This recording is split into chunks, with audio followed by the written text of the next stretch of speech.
Hello friends, welcome back. இன்றைக்கி நம்ம ஹெக்ஸ்டன்ஸ் ஃபேமிலியில் பார்க்க போகிறது வந்து ஒரு வெள்ளரிக்காய் கூட்டு இல்லைன்னா வெள்ளரிக்காய் பச்சடின்னு சொல்லலாம்.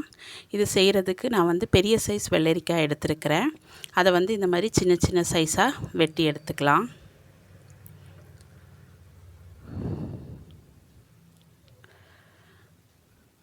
பாருங்கள், இந்த சைஸுக்கு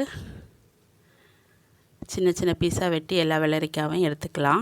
வெட்டி எடுத்துட்டு நம்ம இந்த வெள்ளரிக்காவை இப்போ வேக வச்சிடலாம். வேக வைக்கிறதுக்கு நான் இப்போ ஒரு பாத்திரத்தில் மாற்றிட்டு அந்த வெள்ளரிக்காய் கூட வெள்ளரிக்காய் வேகிறதுக்கு தேவையான 1/2 கப் தண்ணி ஊற்றிருக்கிறேன். நிறைய தண்ணி தேவைப்படாது, ஏன்னா வெள்ளரிக்காவே தண்ணி காய் தானே, அதனால் கொஞ்சமாக தண்ணி ஊற்றினா போதும். 1/2 டேபிள் ஸ்பூன் உப்பு போட்டிருக்கிறேன். போட்டுட்டு நல்லா வேக வைக்கணும். இது வந்து வெள்ளரிக்காய் நல்லா வேகும்போது அது வந்து கண்ணாடி பதத்துக்கு மாறும். அந்த ஸ்டேஜ் வரைக்கும் நல்லா வேக வைக்கலாம். இப்போ வேக வச்சதுக்கு கூட நம்ம மசாலா சேர்க்குறதுக்கு என்னென்ன அரைக்கிறதுன்னு பார்க்கலாம். அதுக்கு நான் ஒரு சின்ன மிக்ஸி ஜாரில் 2 கையளவுக்கு துருவின தேங்காய் எடுத்துருக்கிறேன். 2 பல் பூண்டு, பச்சை மிளகாய் வந்து 2, உங்கள் காரத்துக்கு ஏற்ற மாதிரி 2லேருந்து 3 சேர்க்கலாம்.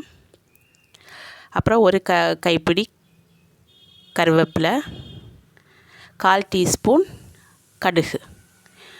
இதை அரைக்கிறதுக்கு தேவையான தண்ணி ஊற்றிட்டு இதை நல்லா மை போல் அரைச்சி எடுத்துகிட்டு வரலாம். பாருங்கள், இப்போ அரைச்சாச்சு. இப்போது நம்ம வெள்ளரிக்காய் வேக வச்சுருக்கோம்ல, அதை வந்து ஒரு ஸ்பூன் இல்லைனா ஒரு மத்து வச்சு நல்லா கடைஞ்சி விட்டுட்டு இந்த அரைச்சி வச்சுருக்கிற விழுதை அதுக்கு கூட சேர்த்துடலாம். சேர்த்துட்டு நான் அந்த மிக்ஸி ஜாரில் இன்னும் கொஞ்சமாக தண்ணி சேர்த்து அது கூட ஆட் பண்ணுறேன். ஆட் பண்ணிவிட்டு இது ரொம்ப நேரம் கொதிக்க வேண்டாம். தேங்காய் மட்டும் தானே போட்டிருக்குறோம், அதனால் லைட்டாக கொதிச்சா போதும். கொஞ்சம் ஒரு 2 இல்லைனா 3 கொதி வந்ததுக்கப்புறம் நம்ம இதுக்கு தாளித்து விட்டுறலாம்.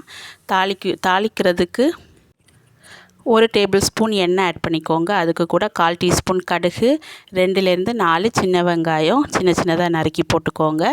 2 காஞ்ச மிளகாய் நறுக்கி போட்டுக்கோங்க.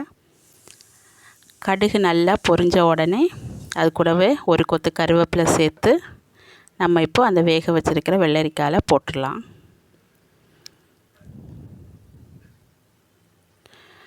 இப்போ டேஸ்டியான வெள்ளரிக்காய் பச்சடி ரெடி ஆகிடுச்சு. இது காரம் கம்மியாக இருக்கும், அதனால் குழந்தைங்களுக்கு ரொம்ப பிடிக்கும். சாதத்துக்கு கூட செம்ம டேஸ்ட்டாக இருக்கும். ஏதாவது வறுவல், உருளைக்கிழங்கு வறுவல், கருணக்கிழங்கு வறுவல் கூட சேர்த்து சாப்பிட்டா ரொம்ப டேஸ்ட்டாக இருக்கும்.